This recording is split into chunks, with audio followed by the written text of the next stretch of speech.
What's up, ladies and gentlemen? Welcome back to the Codex Station Comic Character of the Week.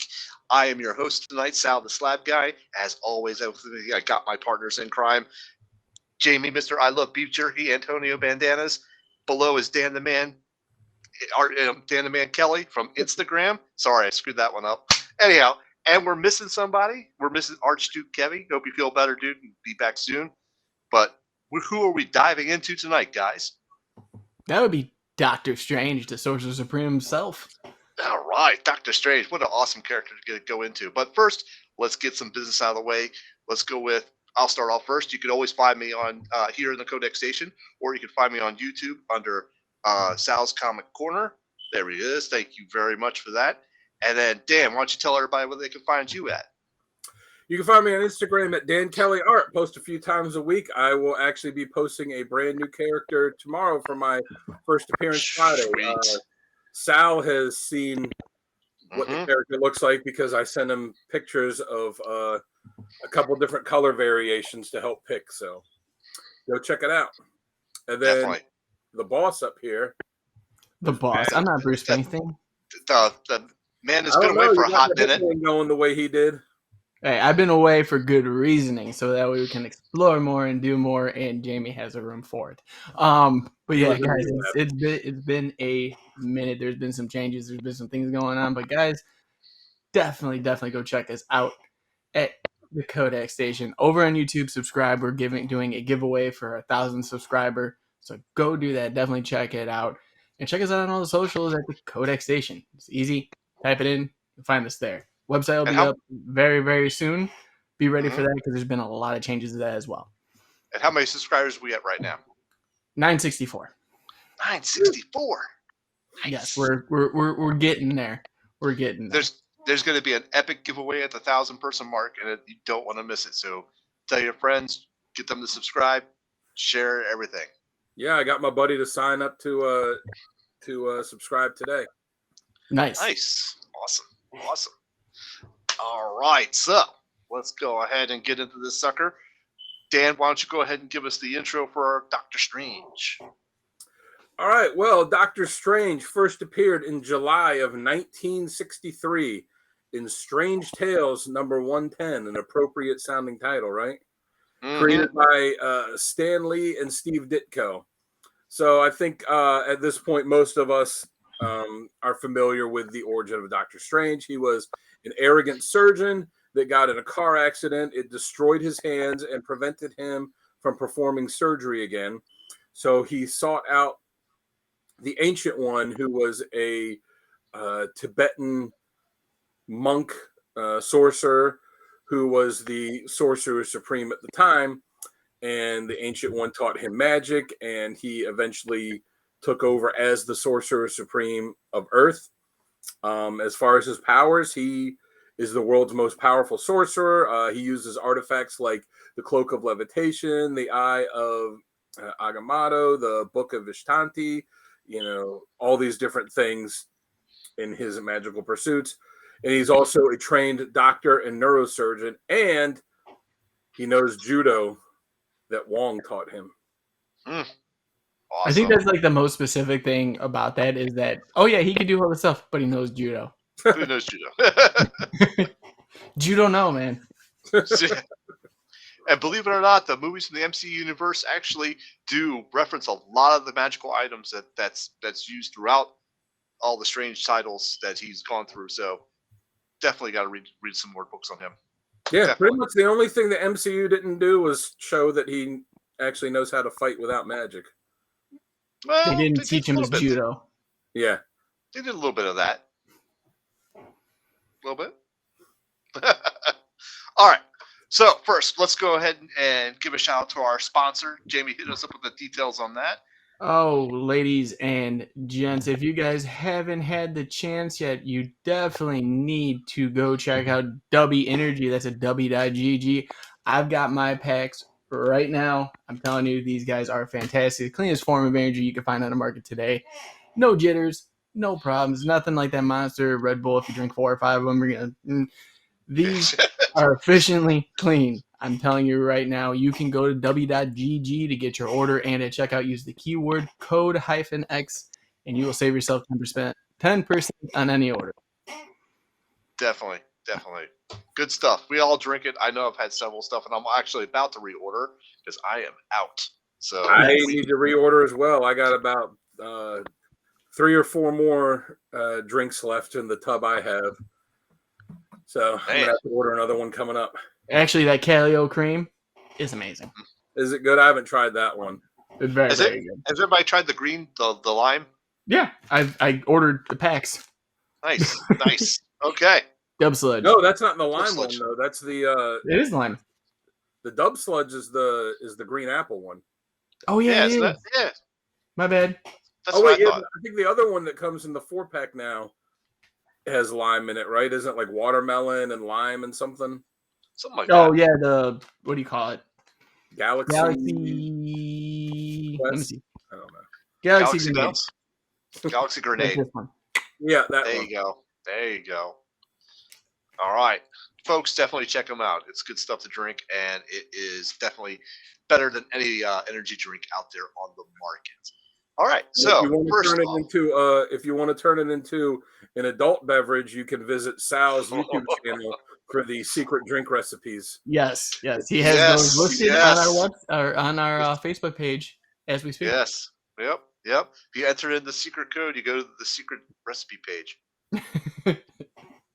All right, folks. Why is everything vodka?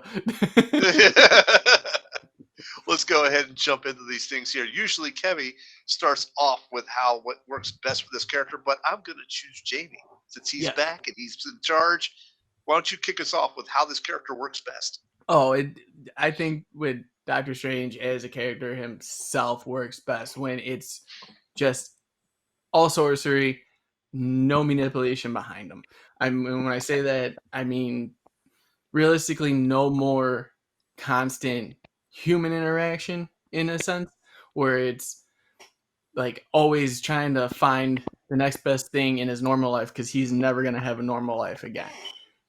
In a sense, like dating, everything else. No, I want to know why that wardrobe is evil. I want to know why you can't touch that pin. Those are the things that we as readers need, and that's what makes him amazing is all this source of knowledge that he has through every mystical item in every realm he can go to. I want that explanation. That's where he works best, and that's where he's going to prevail every single time for me. Okay. All right, Dan, what about you? I kind of agree on that. I like it when it's weird and ridiculous and bizarre, and I don't want to see I get why Doctor Strange is on the Avengers now because he's the most powerful, sorcerer in the Marvel universe.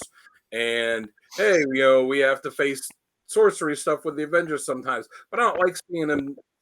I don't like seeing him that much do the superhero stuff. Right. I feel like they use them when they need the. Oh, we got a supernatural thing. Let's get Doctor Strange in here. It's just. Yeah, no, I like. They don't even do that. They're like, "Where's Tony? Where was Doctor Strange?" Yeah, I like seeing it when it's just like the weird stuff, and he goes to these bizarre dimensions.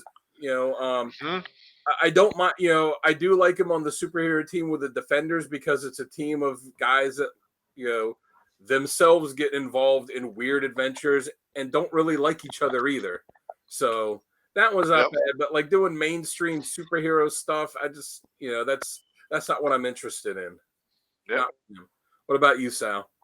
Well, I gotta agree with both of you guys on these points. I like the more supernatural, the better. The weirder, the better. It's just the more magic he's pulling out of his hat. See what I did there? The better. The better. And I like it when he's more solo too. Maybe one other person like Wong or another supernatural person, or even just one other person in general. So I think he works better in those type situations. But yeah, I want to see the alternate dimensions. I want to see why he has the battle axe on the wall. Come on. It's just the more supernatural, the better for me. And that's what I like best. I think that's what works best for him. All right. So let's go ahead and jump into what does not work for this character. What we don't like, what type of hate. And Dan, why don't you go ahead and kick us off with that one? I kind of covered it with the best stuff. Is like I don't like him on the Avengers. I don't like seeing him do the mainstream superhero stuff. Now it's one thing when it's like a big crossover like Infinity Gauntlet and like every Marvel character is involved. That that's a separate thing. But having him regularly be part of, like I said, when they put him on the Avengers now, like everyone in Marvel has been on the Avengers. Like I don't want to see Doctor Strange fighting the Wrecking Crew. It's boring. That's boring. I want to see him going like, oh, by the hoary hosts of Hogarth, and going to a dimension where like people are made out of grass. Just weird stuff. Like that's where the character. That's where he's best. And the more they have him in the real world or in the real world Marvel Universe version of it, it does him a disservice. Right. I agree. How about you, Jamie? Okay, so I'm gonna kind of piggyback off of what Dan said, but I cannot stand him on really any teams. I don't think he fits. I don't think it works for him. I like him with team ups. Don't get me wrong. Like if you have one person, you don't take away from the fact of Doctor Strange. You have multiple people, like I said earlier, kind of like, hey, grab Tony for this mystical problem. Why are you grabbing Tony when you got Doctor Strange right here? They don't utilize him as well as they should. There's no captivation behind him. He loses all sense of this being this all Grey Sorcerer Supreme when you put him on those teams. But when you have him by yourself or even with one other person, he still has that ability to shine through rather than be lost in the mix of everything else. I kind of agree. I don't like him when he's on any big team, although I didn't mind him in the Defenders, that series. But yes, I don't like him as part of the Avengers. I just think when there's too much superhero, like Dan said, too much superhero action, he's just like a side thought. What, you gonna do some balloon animals for us? Thanks. Appreciate that. And they even make those jokes when he's on the team. It's like, why are you? Why do you have a guy on there that you're just gonna make fun of the entire time? He ain't dead. Right. Yeah. That's well, true. And when I say too, I'll add, when I say I don't mind him on the Defenders, I mean that where it's like the original lineup where it's him and Hulk and Silver Surfer and Namor, and they don't really seem to get along real well. And then you just throw in an occasional random character like, oh, Valkyrie's here because, it's like a group of characters that don't fit together at all. Right. I agree. All right. Let's go on to our next segment now for probably our favorite one is badass moments. Ooh. So let's see. Dan, why don't you kick us off for badass well, moments? I don't know. After that reaction, I think Jamie ought to go first. Yeah. All right, Jamie. What's your favorite badass moments? I got 3, obviously. And I got to pull up the name real fast because I always get it wrong because I've been practicing it and I still can't say it. It's magic. So, yeah, it gets a moment. So give me what? Yep. So, when he fought God. Now, this is a different version of God. It's Genesis backwards. And I'm not going to try to say it because I just looked at it again and I still can't say it in my head. So I'm not even going to try to say it out loud. But essentially, huh? I said when he fought Peter Gabriel. Yes. Yeah, exactly. But no, when he fought God, I thought it was just the coolest thing because at the end, I'm going to say Genesis for his name, literally tells him, yeah, I'm God. So you just beat up God. I got next up playing baseball with demons. Now there was a deal being made, and I'll let Sal go more in detail so he has this one because I think he's got this on his list. There's a deal being made, and the way he solved it was playing baseball against demons, explaining the rules to him, like giving him the breakdown of what this game consists of. And it was a funny, badass moment for me. And my last one is what I talked about earlier, teaming with one other person. I'll get more into it later, but teaming with the Punisher. Yeah. That one of the most badass combos I've ever seen. Nice. So Sal, what do you got? All right. So you know what? I'll start off with that baseball one because that was just a awesome situation. So this is Strange 1 through 4. This is during the 2010 storyline of the Doctor is out. His magic is diminishing, and he brings on an apprentice, and I think it's Casey. I can't pronounce her last name. Kinmount, I think it is good. But yeah, Casey's the next up and coming sorcerer, and he's mentoring her and stuff like that. And they're at a baseball game, and if you realize the opposing team is a bunch of demons, and he actually plays the game, and he gets some magical help from Casey at the time, but he actually beats the team of demons at baseball. That just rocks for me. That's pretty awesome. Next one I got here is, oh yeah, this is the good one. This is from Strange Tales 129. So this is a situation where he was supposed to go on a TV show where reporters are trying to ask him about magic, and he just kind of blew them off. And what he didn't realize is they had some type of magical artifact that actually sucked them into another dimension. And so Strange was like, okay, let me get involved. So he goes to the other dimension. He beats the evil being. And then he goes, you know what? I'm just going to mind wipe all these people and bring them back. So it's like, damn, you just like let them mess around with the artifact that gets sucked into the dimension. You go to that dimension and you're like, you're not going to remember this. And then bring them all back. That's pretty badass. And then for my last one I have is also from Strange Tales, 132 to 134. This is an epic battle between him and Mordo. And this actually takes place in the heart of the sun. So the backdrops were done were like the trippiest ones that you would ever see.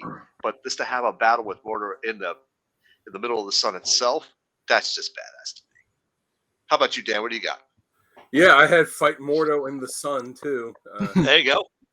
Awesome. Also, from Death of Doctor Strange when he solved his own murder. Yeah. Which I'll get into that one a little bit more later.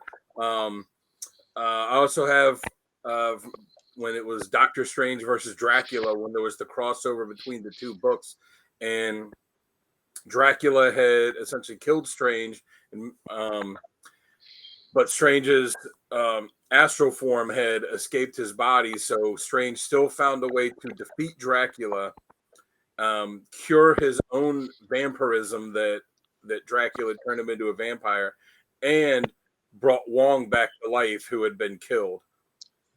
So that was pretty badass to go to do all that at the same time, essentially.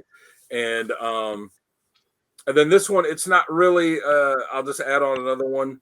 It's not really a Doctor Strange thing as much as is the creative team. When Jamie, the one where you said he fought God, was that the one from Marvel Premiere? Yeah. So so I had that, but not so much him fighting God, but Marvel was afraid that it would get a lot of backlash from from the Catholics because of that.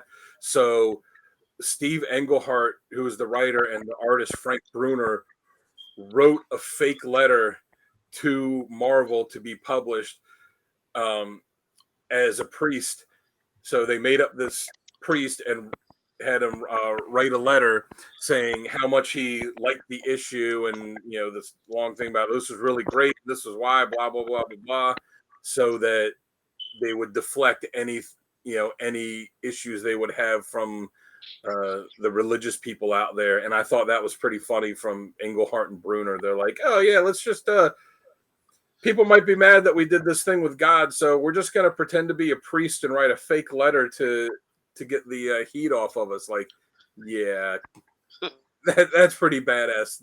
Just for to deflect negative press. That's pretty funny. For the creators there. Grant Morrison did that with Green Lantern, where he made him fight God, and he didn't care. He just made it like he literally was God in there, and it was hilarious. But yeah, Dan, just to let you know, you took away one of my recommended readings, basically. So I'm not going to even have to go over it anymore. So thank you. Oh, there you go. What was that? Strange vs. Dracula. Oh yeah. Well, you can always go into a little bit more depth with it. Come on. Yeah, it's fine. He knocked it out right there. That's true. Dan always does. Yes, all right, well, knock you out. Since we've done our critiques and criticisms on why we didn't like it, let's go right to top covers. Ooh. Top covers indeed. Jamie, why don't you go first on this one and show us your top covers? I can do that. You can do that. Do it. Yeah, so obviously one of my favorite stories with Doctor Strange is Doctor Strange and the Punisher, Magic Bullets. Hear a little bit more about it later. But this is issue number 1, and I just think it's fantastic that Frank's got his assault rifle, and in the back you have a wielded mystical shotgun. Nice. I That's pretty cool. I love it to pieces. I don't know why. I just every time I look at that, it just makes my heart warm. Next up we have Doctor Strange number 49. And for anybody that's an MCU fan, this is pretty much what you got throughout most of the MCU when he was actually just sitting there, conjuring. And I thought it's just most iconic to me because of the fact that that's how he is. Especially when he's meditating or coming up with a new spell, this is what you're going to see. Lastly, I got Doctor Strange 56. And I do like this cover because it kind of gives you that different dimension, different realm feel to it, while he's still forefront of the cover itself. Yeah, that's pretty awesome. It's got really good perspective on that one. Yes. The depth on it's amazing. Yeah. I like the angle, how it's kind of looking up at him, but his hand is coming towards you. Mm-hmm. Yep. That's pretty awesome. All right. All right. Dan, why don't you go next and show us your top covers? All right. So on the end, we have Doctor Strange 4, which is just one of my all-time favorite covers. I just love that you got the screaming skull that looks like total madness with, all the energy glowing in it, and Doctor Strange falling into the mouth, the open mouth of the screaming skull.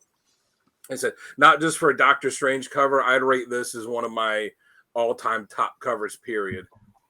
Nice. Good call. Pretty awesome.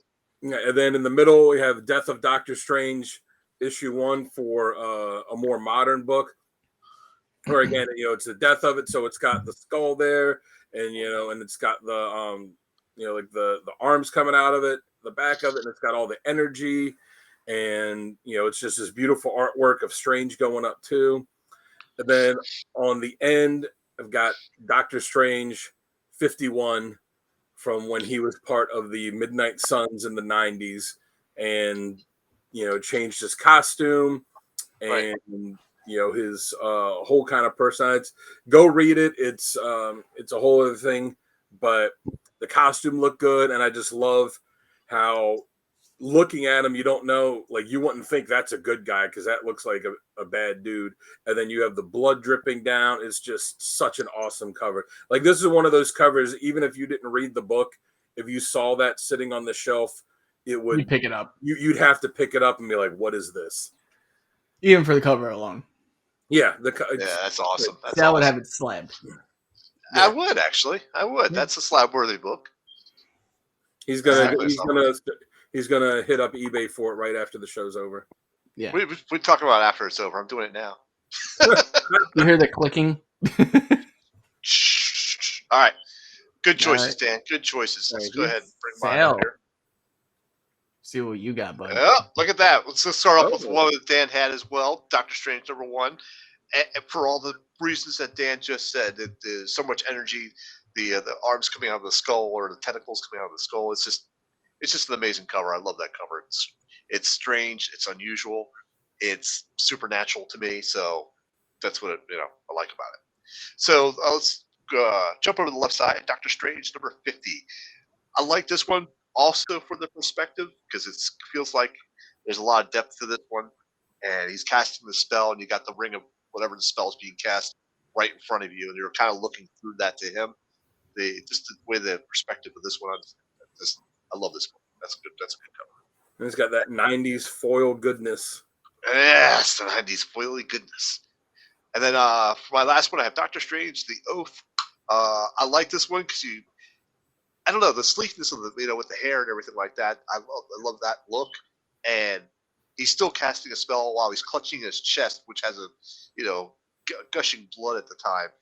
And so that's an awesome book to me. That's an awesome cover. So it's also one of my stories, must read stories. So we'll see more of that in a few. Yes. But all right. Good picks all the way around. Definitely. All right, so let's say we go ahead and then jump into the essential readings. Dan, why don't you tell us your essential readings first? Okay. So at the top, I'll have Death of Doctor Strange. I I liked how the whole mystery aspect of it, but I especially like too that he dies, as the title suggests, early on in the book, and it's a 5-issue miniseries, and you think like, oh, okay, so he's dead, but right after he dies, he shows back up again, and the explanation for how he does it is pretty cool. But it's not the current Doctor Strange; it's the Doctor Strange from like right after he became he wasn't even Sorcerer Supreme yet. It was right after he became basically the mystic superhero, and it's funny seeing the way he talked from back then and seeing how he interacted with all of these characters that like knew him for all these years, and some of them he just looked at him, he's like, I don't even know who you are, and they're asking him, what do we do with this and do with that, and he's just like oh, yeah, whatever. It's a cool book, and then seeing him, obviously, as I stated before, solving his own murder is pretty awesome. Then I also have Doctor Strange Season 1, which is just a good modern retelling of his origin. So you want to pick that up, read it, and like I said, it retells his origin, but it puts a more modern spin on it without really, making any major changes or anything that would contradict it, what it was. And then at the bottom, I have the Defenders Indefensible, which was a mini series that was done by the team that did the hilarious Justice League of America series back in the day of Keith Giffen, DeMatteis, and McGuire. And it's a really funny book. It's got the original Defenders, as I said, Strange and Hulk and Namor and Silver Surfer, and none of them get along with each other, and they're just put in a ridiculous situation. And the artwork is beautiful. The story it's got lots of good action in it. It's laugh out loud funny, and it has the way I said that I like Strange, where he's just weird, he's ridiculous. Namor and them keep making fun of the way he talks in it, and it's just a really fun read. Awesome. All right, Jamie, let's see what you got for recommended reads. All right. So obviously at the top of my list, talked about it in the Punisher episode. I had talked about it in Doctor Strange episode too. It's Punisher, Doctor Strange, Magic Bullets. I think this is probably, if not my favorite team up of any book ever. Oh. It wasn't like overly done. It wasn't too much. It was literally the two characters and who they were throughout their own series. It wasn't them trying to be something different, but it was Frank Castle shooting mystical guns and Doctor Strange having to pop a cap in a demon. So if you want some fun, this is the one I want to tell everyone to go to. If you love team ups, definitely check out that.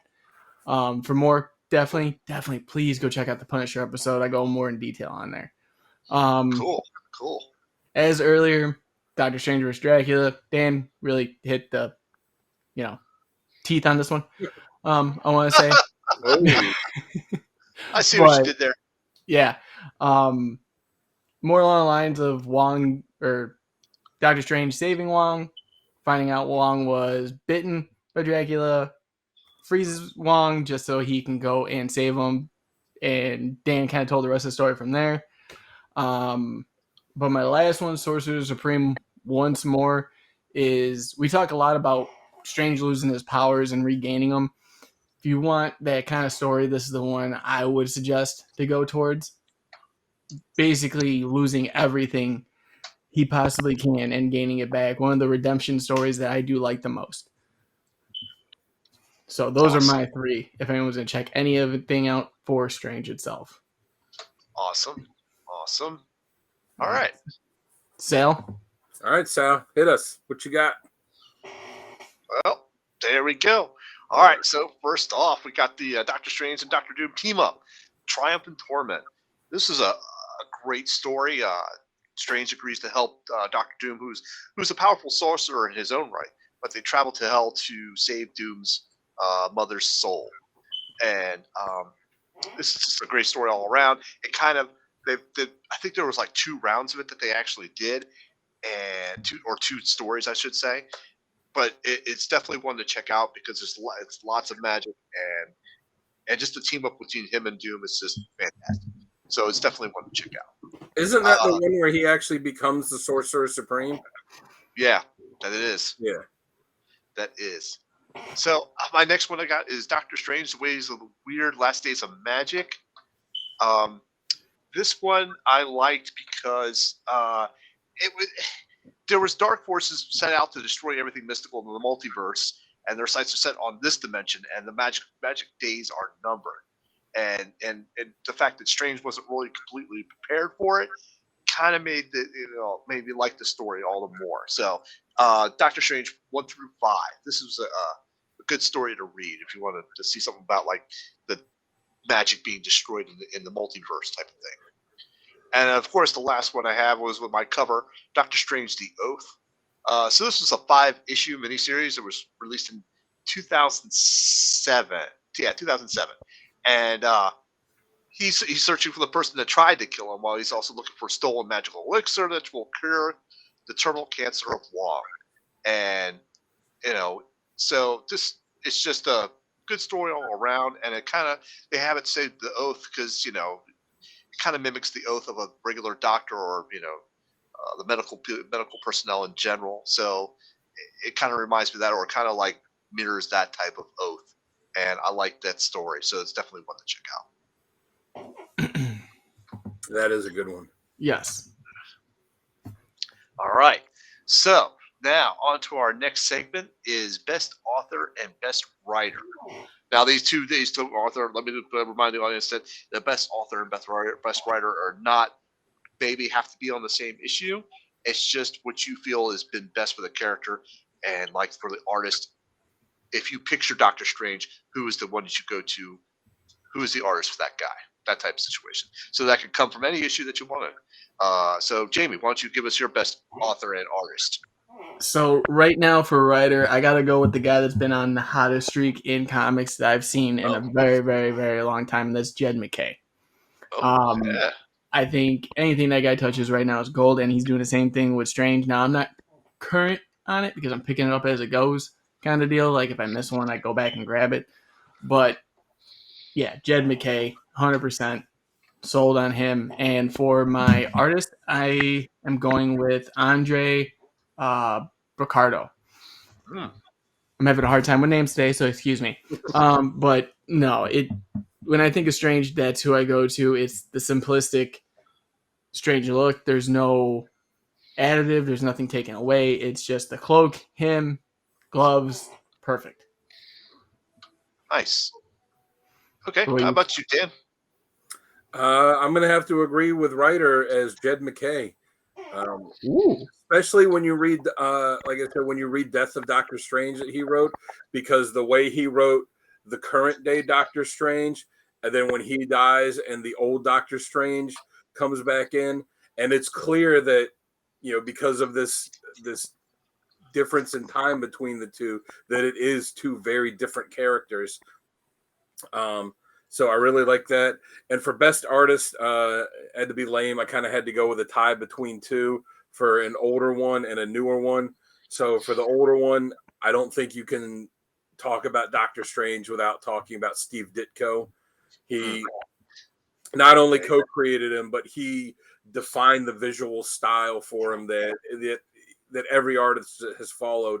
And especially with a character like Strange that delves into like really weird mystical stuff, more so than just the standard superhero stuff, that artists who create characters would be.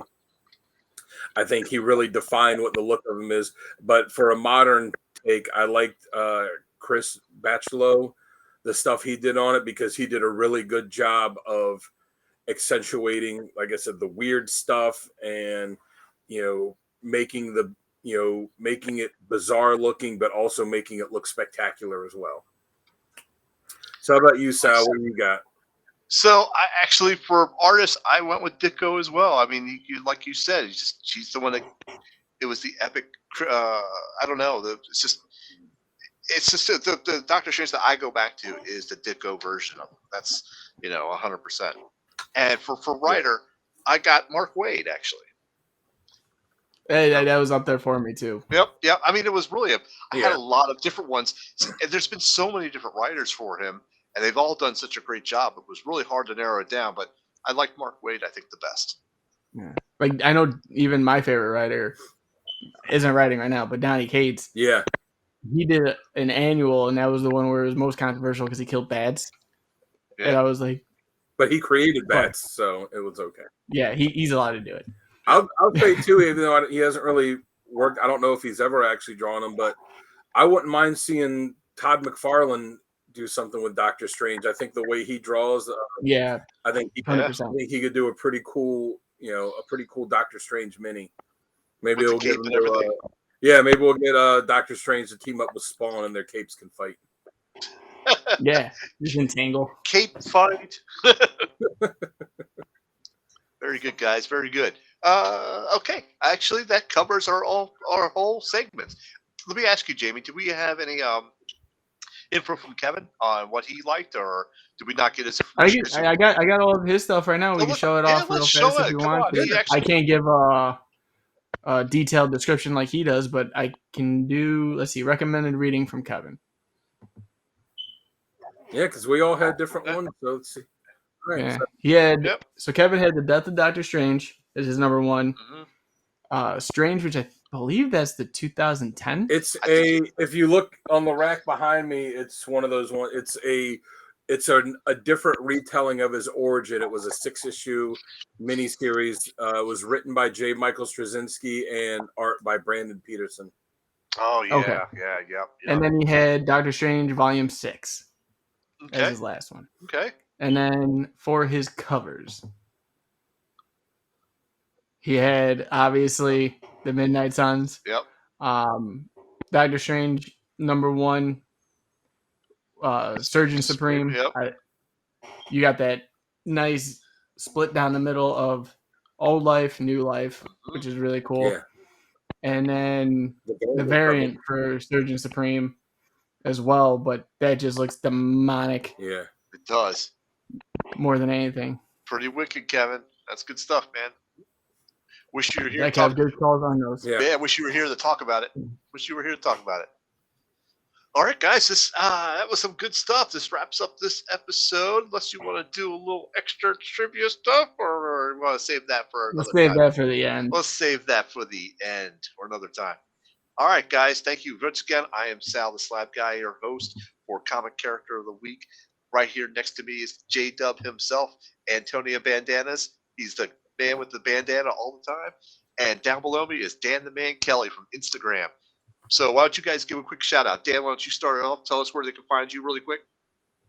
Oh, you find me on Instagram at Dan Kelly Art. I post a few times a week, so go check it out. Give me a follow. I am quickly approaching 700 or 800. I forget. Nice. I think I'm close to 800. He's lost count, people. He's lost count. He's got so many followers.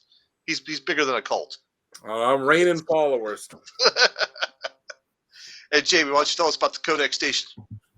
Yes, guys, you can find us anywhere at the CODEX station on socials, but be sure to subscribe to us on YouTube. That way you guys can be part of the 1,000 subscriber giveaway that we're doing. And like we talked about earlier in the show, it's an epic giveaway for 1,000. And you do not want to miss this at all. You don't. So tell a friend, phone a friend, and tell a friend, as Dan would say. I'll also say since Kevy's not here, check out his Instagram and Facebook group that also is on Instagram, Comic Character of the Day. We'll post the character of the day, the cover of the day, and the question of the day, and a lot of other good stuff. And it's just it's a comic page where everybody gets along, and there's no fights, there's no sniping at each other because you have different opinions, and it's just a lot of fun. So go check it out and join that community too. We're all on it. Yep. That's how we all met. That's it. Yeah. That is. And thank you for bringing that up, Dan. We appreciate you doing that. All right. And Sal, where can they find you? Oh, well, God. When I'm not here on the CODEX station, you can find me on YouTube under Sal's Comic Corner and under Instagram as the Slab Guy 77. All right. Well, we will see you all in the next one. Take care.